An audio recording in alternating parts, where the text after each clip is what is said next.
You just loaded up TM Talk, the one pod to learn it all. I'm Professor Tommy. And I'm Professor Ashley. Whether you're new to the Pokemon TCG or a seasoned trainer, we're here to help you level up your play, master the rulings, and grow your community one episode at a time.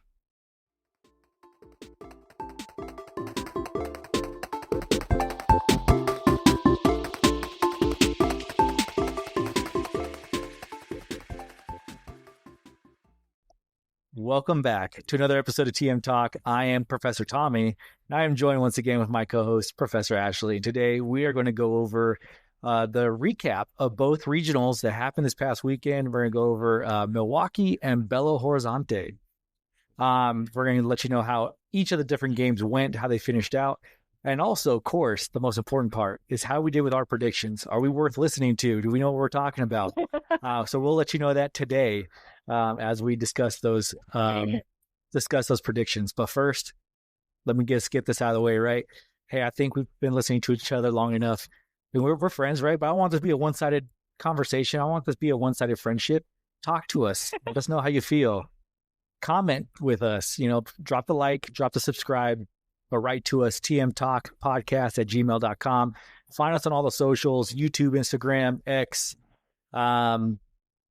Nothing else, I don't think yet. But you can find us at TM Talk Podcast. Do that. Hang out with us. Let us know what you think about the episode. If there's anything you'd like us to talk about, if there's anything we missed, or maybe there's details that you want to provide, give us your inside scoop on what you guys thought about these regionals that just came up, or anything else that we talked about. Please do so. So after I'm done begging you to talk to me, let me talk to somebody who is going to talk to me.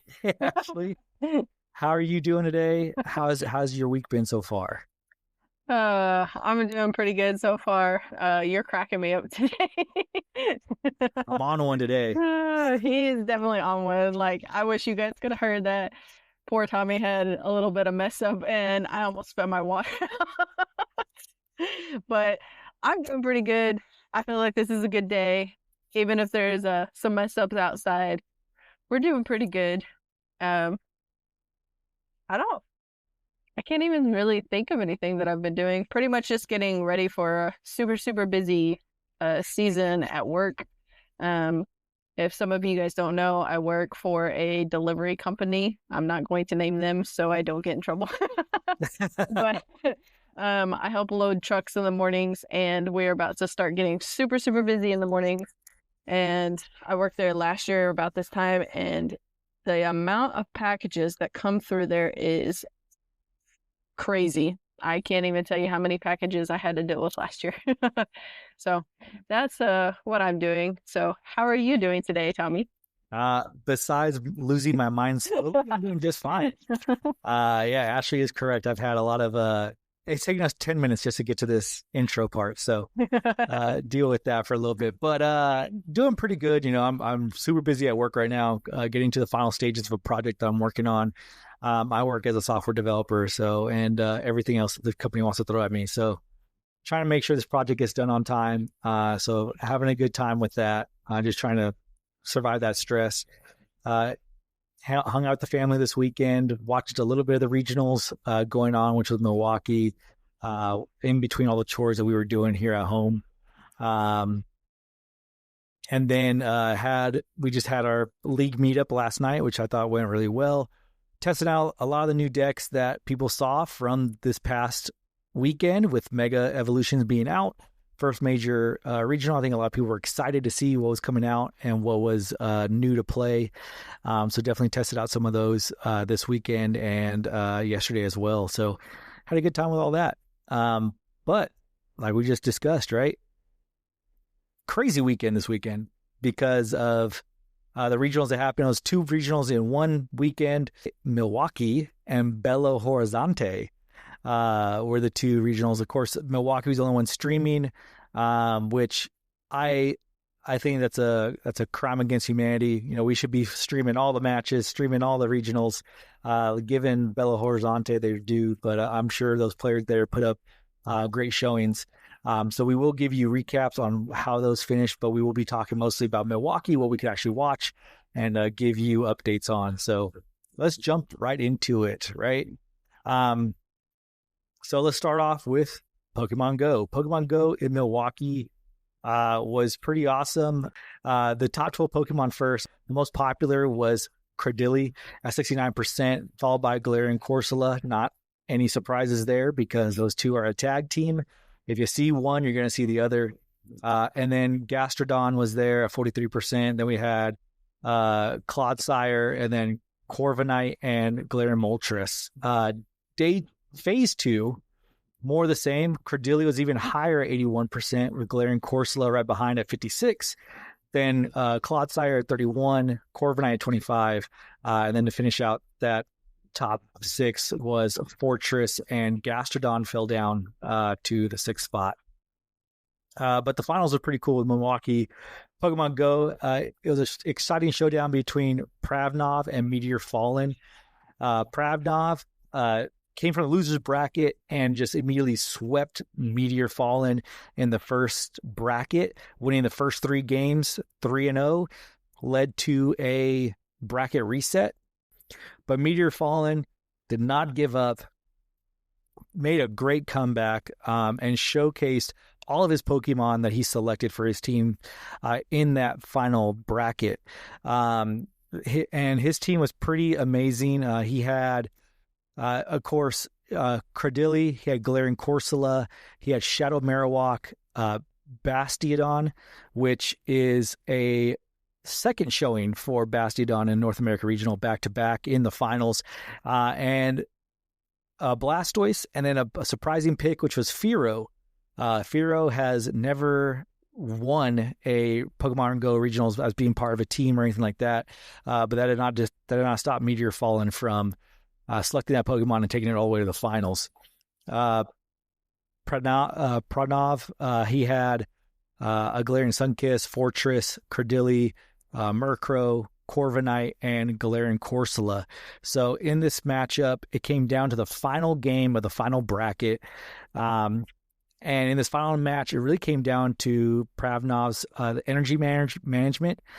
He was doing a lot of energy conservation and then swapping his Pokemon back and forth.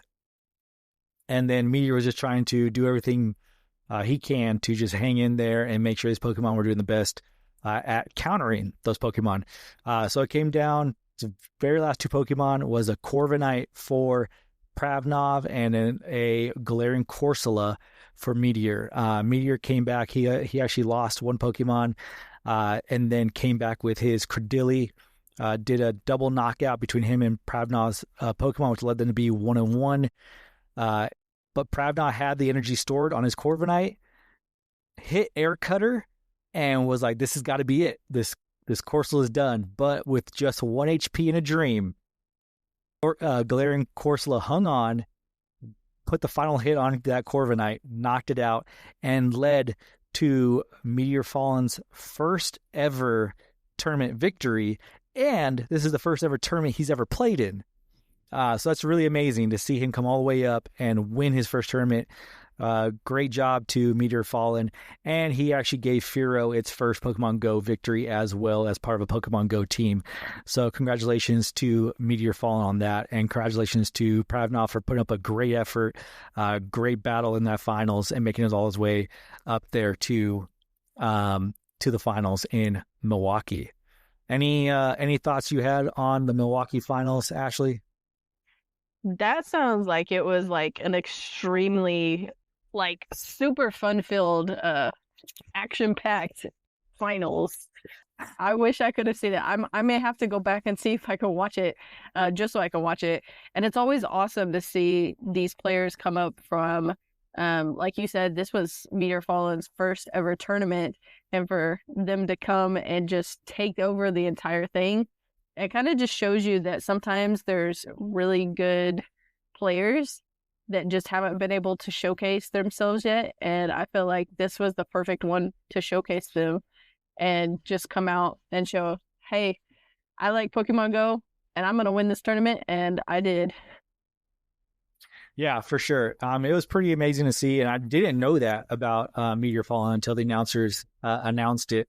Of course, at the end, just being super excited for him. with all rights to be, right, winning that tournament and winning his first ever tournament. So congratulations to Meteor Fallen and everybody who competed today or competed this past weekend in Milwaukee.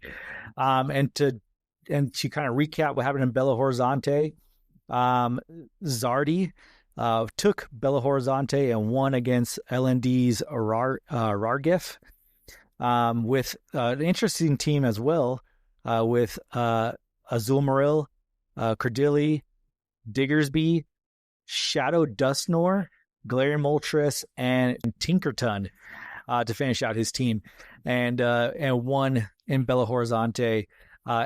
And it was a LND's kind of takeover in Brazil. Not surprising, that's where the team's from. But they all those team members, LND's Rargif, LND Areo, and LND Steiner, if you've recognized the name, he actually won in Pittsburgh. They all were in the top 5 of this Belo Horizonte regional. So congratulations to everybody who participated there. Big congratulations to Zardi for taking the win. So that's pretty awesome. I want to see that finals. I think it'd be pretty awesome to see, because one of my favorite Pokemon is in there. Guzzlord was on LND's Rargif team. So I like to see that. And of course, the Shadow Annihilate, I think, is pretty cool. So awesome to see all these different Pokemon that we don't get to see in other games get highlighted in Pokemon Go, and to see those matchups. So congratulations to everybody there. And that's pretty much it for Pokemon Go. So Ashley, what you got for us for VG? All right. So for VG, I'll start with the phase 1 top. I'll just say like the top 6 Pokemon. Some of these may not be super surprising to you guys, because I feel like I've said them for the last couple that we've done of this. But first was Goldango, Incineroar, Rillaboom, Hisuian Sneasler, Blood Moon Ursaluna, and Dragonite actually was one of the top played Pokemon in phase 1. Now, once we moved on to phase 2, Incineroar went up, and it went from 41.6% to 52%. So it was the most played Pokemon in phase 2. And then right behind it is Rillaboom, Blood Moon Ursaluna at 48%, Goldango, Sneasler, and Alolan Ninetales. So most of the ones that made the top 6 played of phase 1 were also in the phase 2. So that just goes to show you how strong these Pokemon are in this regulation right now. So if you're looking to find a good team, these might be ones to kind of look into throwing on your team. So we had a lot of exciting matches happen, and one of the most notable ones I feel like was in Swiss Round 11. If you hadn't seen it,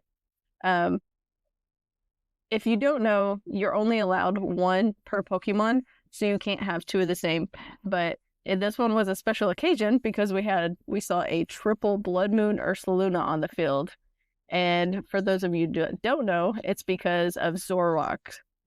He used Illusion and copied to turn into a Blood Moon Ursaluna. So at one point, I believe it was Wolf Glick and Leonard Craft III. It was their match, and there was 3 Blood Moon Ursalunas, and it was such a funny sight to see. I know I saw a lot of players commenting on it and just thought that was super cool. So we're going to move on to the finals match, and this one was actually extremely interesting because it was against Alex Arand and Joshua Lorsey, who actually happened to face each other during Swiss Round 10. So they had already faced each other during this tournament, and now they made it all the way to the finals, and they're facing again. And what makes this match even funnier is that they had the exact same 6 Pokemon. So the only difference was like a couple of the held items or like a move here and there, but for the most part, they had the exact same team. So their teams were Rillaboom, Incineroar, Goldango, Sneasler, Alolan Ninetales, and Blood Moon Ursaluna. I thought that was super interesting to see that they not only faced each other earlier in the competition, go back to the finals. So you had a mirror match earlier and then a mirror match in the finals. Yeah, I can only imagine that's not very often that you see that, a mirror match to begin with, and then to see it twice in the same tournament is pretty gnarly. So That sounded And they were extremely actually exciting. streamed as well too. So I thought that's how we knew that it was a kind of a mirror match, because it was streamed. They were both streamed earlier in the competition. So I thought that was pretty funny. So the first set was super close. They both were down to their last Pokemon. Joshua's Rillaboom fell asleep one turn before the victory, locking in the win for Alex. So Alex took the first set. During the second set, we saw double, as the last two Pokemon left for each player was the exact same two that was in the first set. So this one turned out a little bit different because Joshua was able to take the KO on the Ursaluna, granting him the victory. So now they were 1-1. The last match was the one that guaranteed the victory. So we had Joshua's down to a damaged Incineroar, and Rillaboom, while Alex had just switched in his last two being Incineroar and a terastallized Blood Moon Ursaluna. When Alex's Incineroar came in, his Intimidate was able to lower the attack of Joshua's Pokemon. So Alex uses Fake Out into the Rillaboom, and then the Blood Moon takes out Josh's Incineroar, leaving him with one Pokemon. And unfortunately, he didn't see any outs, so he concedes, and then Alex became the regional champion. So it was kind of funny to see so many like back and forth, like mirror almost the entire time that they faced each other. I could imagine, and that's pretty cool. I gotta imagine that has to be a lot of strategy involved, regardless in this game, because you have to know like whose weakness is what and what your moves do and how much damage they do. But then to really just kind of play against your own team, and to know how can you counter your own team with your own team, if that makes sense, right? Yeah. So that's pretty neat to see that. It had to be like some kind of high level play there, and so congratulations to Alex for that win in Milwaukee. It's very much like playing chess, because you guys have the same exact pieces, and then you kind of have to think, oh, like if I switch in this, then I can lower the attack.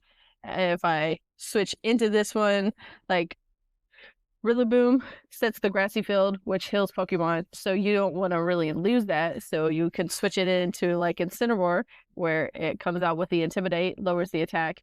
There's so much strategy that, like, before I actually started becoming infatuated with a VG, I didn't even know that there was so much strategy to this, but it's amazing to watch, and it makes it so much funner to watch now that I kind of know like a little bit what's going on. Awesome. So. Yeah.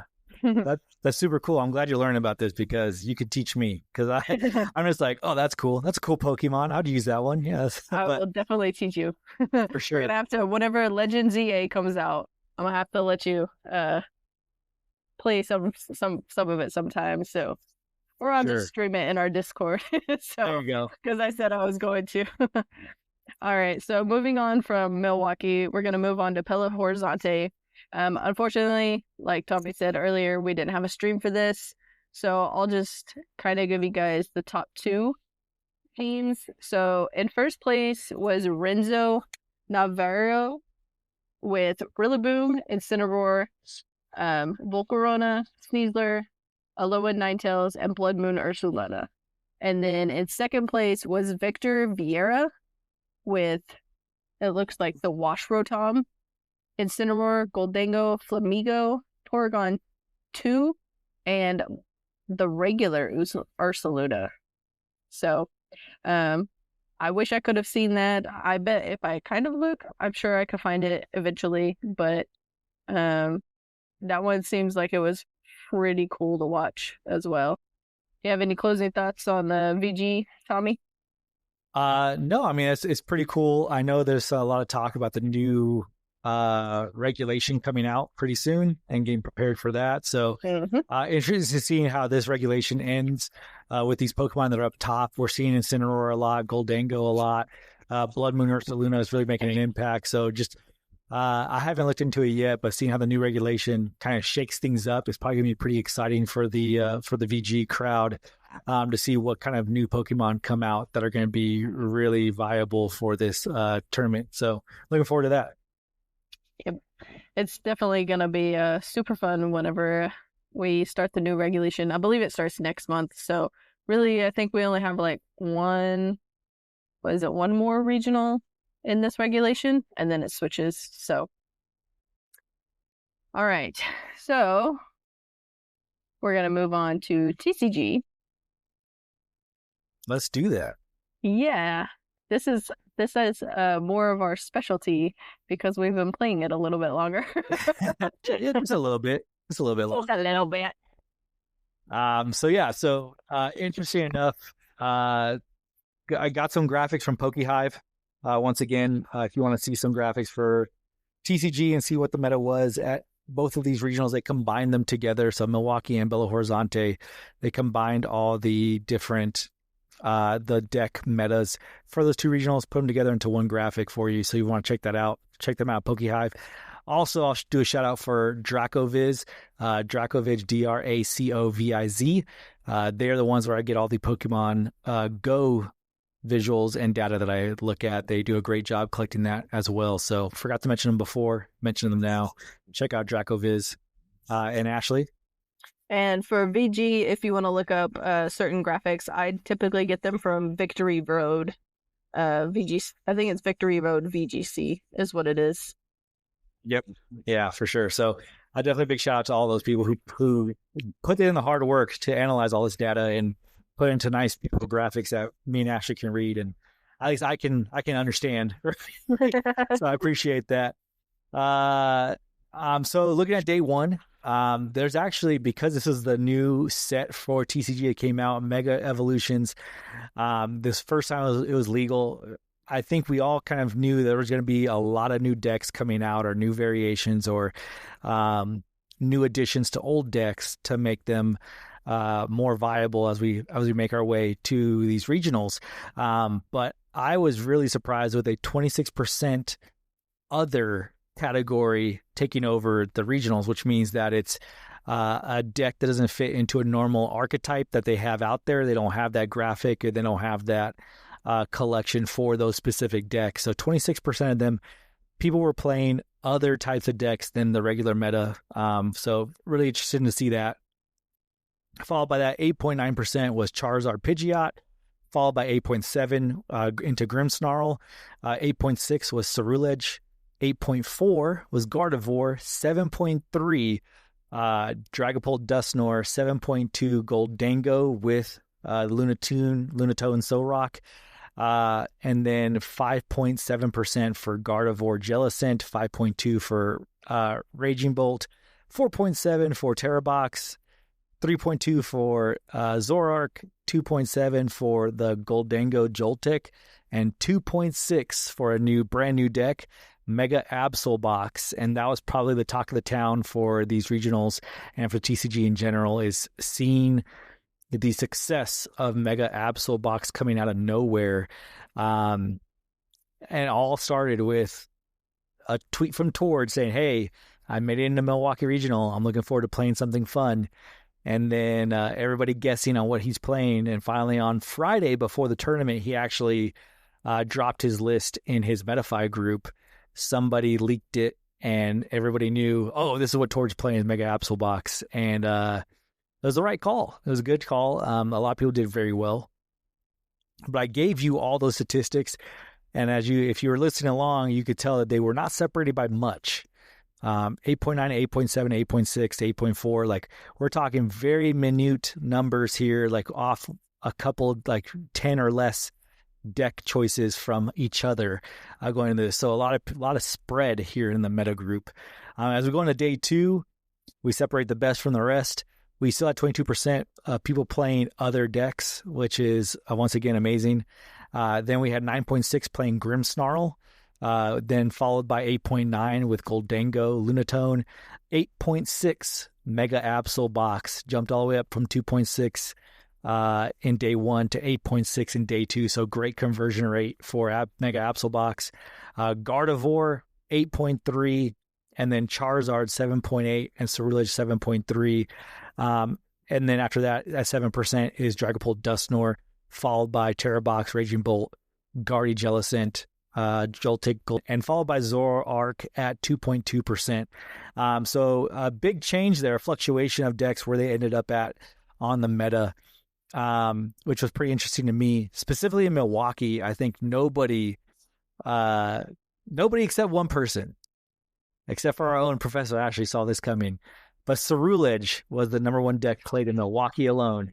Let's go. At 8.7%, followed by Grimmsnarl, Gardevoir, Dragapult, Dusknoir, Goldango with the Lunatone, and Guardy with the Jellicent at 6.1%. So once again, very small differences between these decks as far as in player percentage-wise. Really between Grimmsnarl and the Cerulege, it's only an 8-person difference. So 8 more people played Cerulege than Marnie's Grimmsnarl. So that's very, very small as we talk about these numbers here, showing how wide this meta was. As we go on the day 2, Milwaukee specifically, Gardevoir showing his dominance once again at 9.7% conversion rate, being the top deck in Phase 2. Follow right behind its nemesis, Marnie's Grimmsnarl, with 8.5%, and then Dragapult, Dusknoir, still in the top 3 with 8%. Then Goldango, Lunatone dropped to 7.5%. Cerulege dropped to 7.3%, and then rounding out the top 6 decks was Mega Absolbox at 7%. That did not paint a clear picture, though, of what happened up to the finals,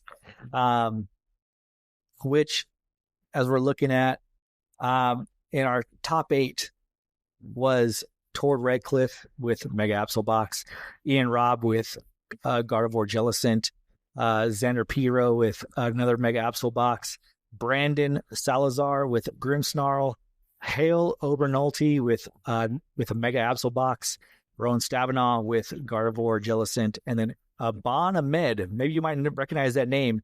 If you don't, this is his 3rd in a row regional finals he made it to with Gardevoir.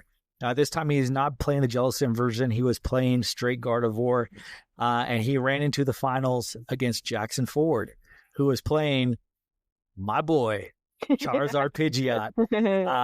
I think that top 8 really was... Probably Jackson was licking his lips when he saw the top 8, and he was in because he's like, oh boy, I can't wait. Running into 3 Gardevoirs and maybe a Marnie's Grimmsnarl as well, some Mega Absol boxes, things that he's probably played against, feels fairly comfortable against, and took him all the way up to the finals. We did not have any shenanigans happening with 60 card decks or less. Aban did a deck count when he finished his top 4 finals match, and made sure he had his 60, put it in his box, and walked his way to the final table against Jackson Ford. But alas, that monkey dory that he missed in Pittsburgh, it did not make a difference here in Milwaukee, because Jackson showed why Charizard is so favored in the Gardevoir. It is, I think technically it is like a 50-50, 60-40 matchup. And especially at that high caliber of players, it definitely is more of a 50-50 matchup. But you cannot tell that by the way that final shook out, because Jackson was able to set up so clean, so easily in both his games against Aban, that Aban really didn't have an answer for anything that was going on Jackson's side. It was like Jackson was playing the TCG and Aban was just drawing cards. Because Jackson really just dominated those 2 games. So they got set up perfectly, set up the Pidgeot, set up the Charizard, set up some Dusknoir combos where he could blow Aban's bench and never allow him to come back, and seal that out. And so Jackson Ford becomes your Milwaukee Regional Finals champion. What are your thoughts on Milwaukee Regionals and on the TCG meta, Ashley? First off, I want to say that I was super excited, and I remember messaging you the other day, and I was like, hey, Tommy, guess what's the most played deck? Yes. For day 1. I was like, Cerulege. Ashley made sure I knew that Cerulege was the most played deck. So I was like, okay, all right. And then when the finals happened, I said, hey, look who's in the finals. I was extremely sad to see that Cerulege didn't make it to the top 8, but it still did fairly well. And when we go over our predictions, we'll let you know exactly how Cerulege did. But I was still excited to see how many people decided to play it. I was actually helping one of our players prep for this tournament the week before, just a few days before the tournament, and I played Ceruledge because they needed some practice up against it, and it was such a fun deck to play. I was excited to see that. It was also super interesting to see the new deck, the Absol box, with the Kangaskhan EX come out and just take over so many. Like, it was kind of like a deck that nobody really saw coming. But now I think that we're going to start seeing a little bit more play with it, with people seeing how well it does. Because, I mean, a lot of the deck just consists of just a bunch of bulky, basic Pokemon, which is makes it super easy to set up. You can get set up fast, hit hard. So I think we're going to start seeing that. So it was fun to also see just kind of the different decks. Like, you were mentioning that the percentages played in between different decks was not very much. And that's something that I kind of like to see, just because it gives a more variety overall for people to decide, oh, hey, what should I play, instead of just one deck just completely dominating all of the others. Like, whenever Regidrago was in format, we saw that, like, crazy numbers, like, for I don't even know how many regionals. Yeah, for sure. No, I agree with you, Ashley. I like seeing the spread of all the different decks that are out there playing in TCG. And super surprised with Mega Absol Box. I was not in the know that Tord was playing this thing, and it just once again shows the level of player that Tord Redcliffe is. If you've never heard of this man, look him up. He has accolades out the wazoo for everything TCG. He has won every tournament in TCG, except the one that is eluding him now is the World's Championship. And I am fully confident he's going to get that one day. But just it shows not only that his play, like his player skill, but also his like creativity and his deck building skills to come up with a deck that nobody's even like thought of before. This wasn't in a Japan list from a Japan tournament or City League or anything like that. This was something he came up on his own, Mega Absol Box, and really like put together something that's really wild. It is a bunch of big, heavy basics, led by Mega Absol and Mega Kangaskhan. Which Kangaskhan has kind of like the Goldango coin bonus card draw ability on it, where you get to draw 2 if it's in the active spot. And then you have Latias to switch that out, bring up Absol. You have Monkey Dories to move damage. And then you have these huge, big, bulky Pokemon in Mega Absol and Mega Kangaskhan that can absorb some damage and then use as damage banks for your Monkey Dory to push over some damage. Use Absol's terminal period attack, where if your opponent's Pokemon has exactly 6 damage counters on it, it gets knocked out. So taking advantage of people not really playing Mist Energy, and using that attack, knocking them out. And then it also has Claw of Darkness, which it does 200 damage, and it does hand disruption because your opponent has to reveal their hand, and you get to pick to send one of those cards into the discard pile. So a lot of everything in there. You have some big basics hitters. You have some hand disruption. Of course, you're playing Lily's Determination, which is just a broken card right now. Allows you to shuffle your hand back into your deck, draw 8 new cards if you still have 6 prize cards. If you don't, draw 6, no matter what. So great card out there. And of course, it also plays the new Evital from Mega Evolutions as well, which is a free retreat, 1 prize Pokemon. Has for 1 dark energy counter on it, which allows you to do 20 damage, and it also says that the defending Pokemon cannot retreat on the next turn. So you have something that you can counter catcher or boss something up, a boss of a support Pokemon of your opponents, put up Evital, do counter, leave it up in the active, and then you're able to build up your bench behind it, shoot over some damage with Monkey Dories. You're still doing damage on that aspect, and just setting up your board behind Evital until it gets knocked out. And you're like, okay, fine, take my 1 prizer. That's cool. Here I come. Instant knockout anything you have, because I have enough damage to knock out, to bring 6 damage counters over. So interesting deck. Really, I believe it has a high floor and a high ceiling. So what that means is that I feel that it does take a lot of skill to be able to jump into that deck and start playing it right off the bat. But once you start playing it, start understanding the lines and the matchups, it can really do really well. I was sitting here trying to figure out a counter for it, like what could win against it. And yeah, there's decks that can win, but I can't think of an unfavorable matchup for it. So like I not right now. So if you guys looking at Mega Absol Box and you guys think of maybe what do you think decks can do well against it? What do you think of Mega Absol Box in general? Do you think it's good? Do you think it's just a fad, a flash in the pan that's not going to show up in the next regional at all? I'd like to hear your thoughts because it's very important to me because I want to know what's going on in Las Vegas regionals. Do you think it's going to be there or not? Let me know. But as we move on to Belo Horizonte, there's a name here that we've recognized, and maybe if you heard our Worlds Recap episode, you may recognize his name, Gabriel Fernandez, playing in what I know as his first Masters regional. And he was also playing Mega Absol Box. So doing a nod to Tord and playing that and taking it all the way to second place in Belo Horizonte.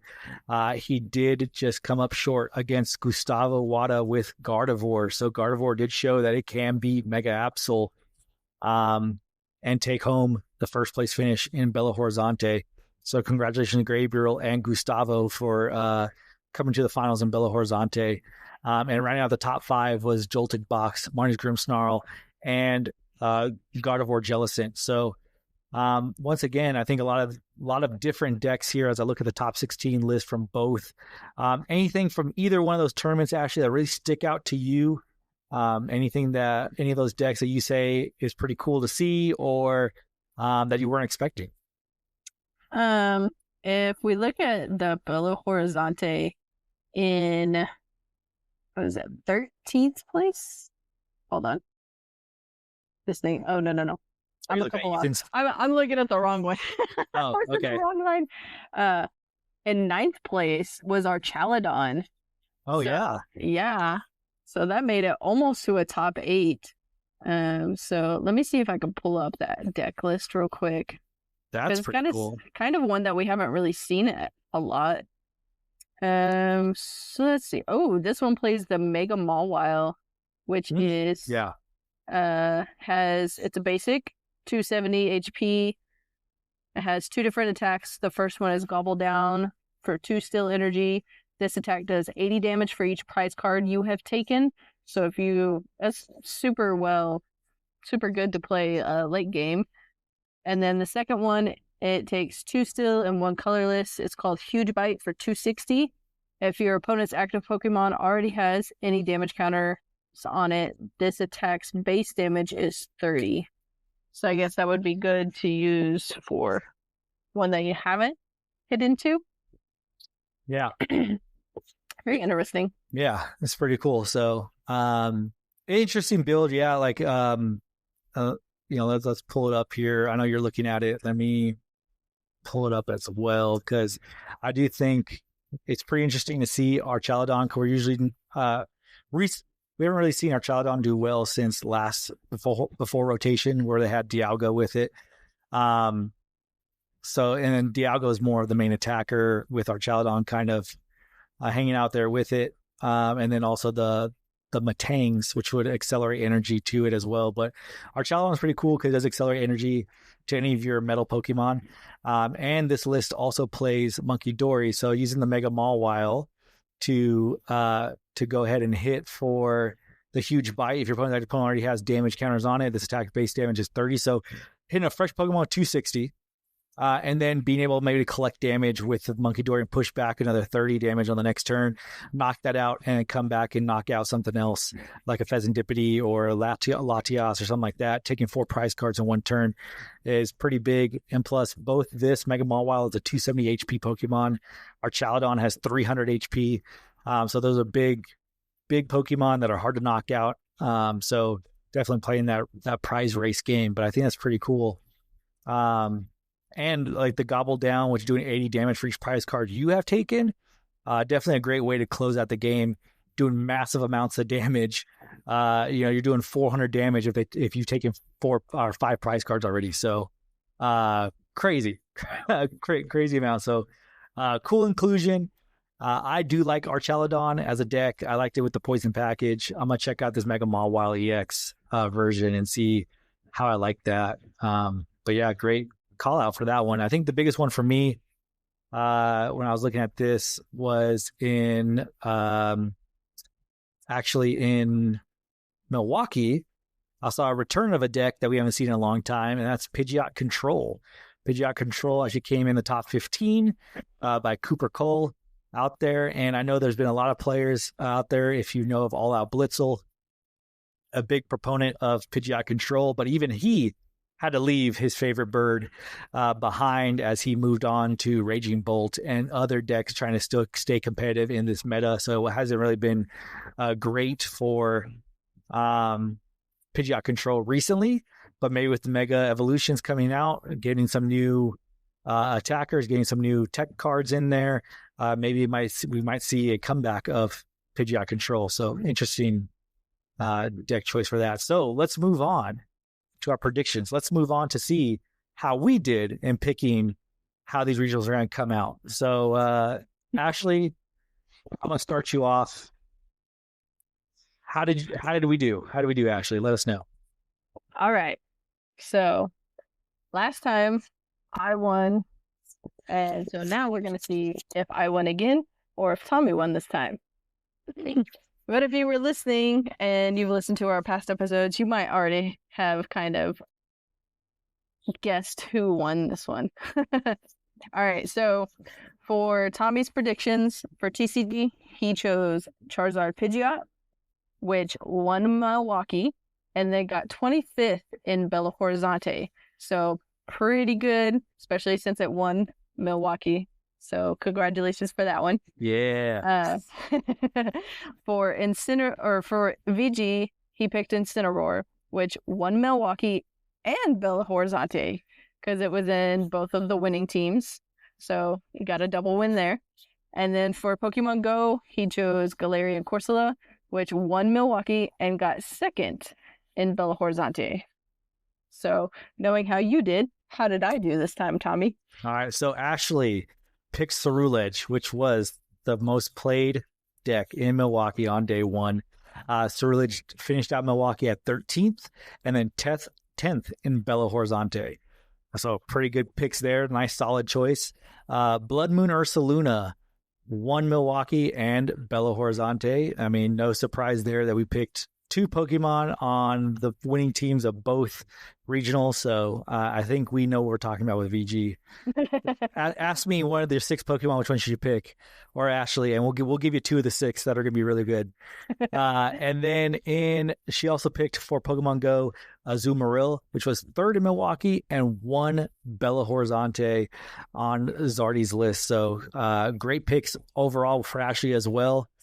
But there can only be one winner. There can only be one.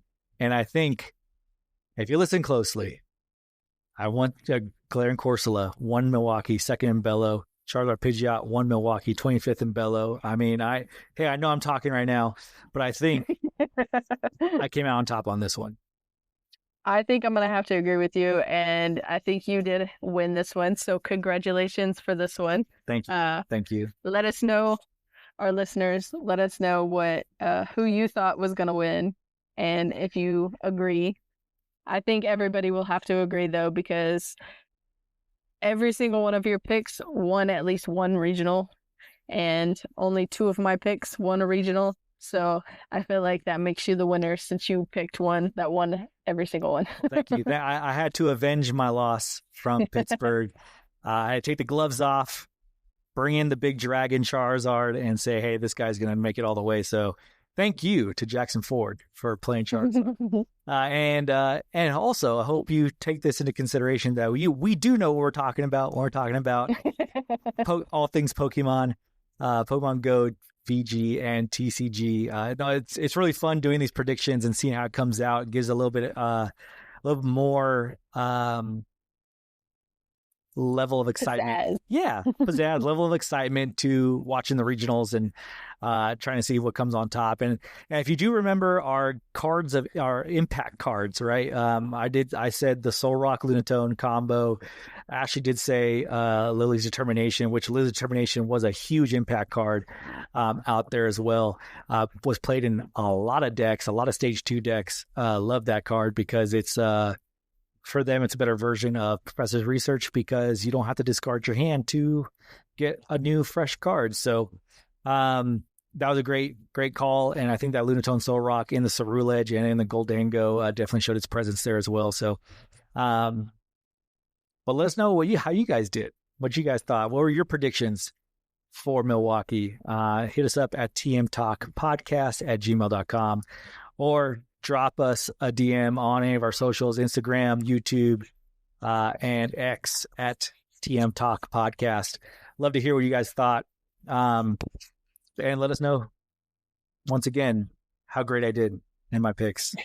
I think for next time, the next region that we do, I've been thinking about it. We should do something a little bit different. Okay. I haven't completely thought about what we're going to do, but maybe next episode that we do this, we're going to have some different questions to try and choose. Okay. So if you guys have any suggestions, let us know. And we'll take that into consideration on the next one. Yeah, for sure. I love doing these things. Love giving you guys these recaps. So hopefully that gave you some insight into the regionals that happen this weekend at Milwaukee and Belo Horizonte. If you want to watch any of those exciting matches and games from Milwaukee, you can go to YouTube. You can go to the Play Pokemon channel, and they have the individual matches out there for you to look at. So you can look at any of the finals matches, any of the matches that happen throughout the day. You can pick your favorite one and go ahead and watch those. So if you haven't seen some, go ahead and watch those. It's a good time. Maybe you'll learn a little something about your favorite Pokemon to play in your VG or Go, or learn a little something about a new deck that you want to try out in TCG. So I think that's pretty much all we have for this one. Ashley, do you have anything else? Any closing thoughts? Thank you to everybody who always listens to us. I know we have one for sure. Well, yeah, I think we have two pretty loyal listeners. So I appreciate you guys, and anybody that's new, I always appreciate you. So thank you again for listening to our podcast, and hopefully we can make some more exciting episodes in the future. Yeah, 100%. So thank you all for supporting us as always. Appreciate it. And I'm looking forward to talking to you next time. All right. We'll see you guys later. Bye-bye. Bye-bye. You just used TM Talk. I hope it was super effective for you. Whether you're building a deck or building a league, remember, you've got this and we've got your back. If today's episode boosted your stats, share it with your party. And until next time, keep training, keep teaching, and keep passing that knowledge on.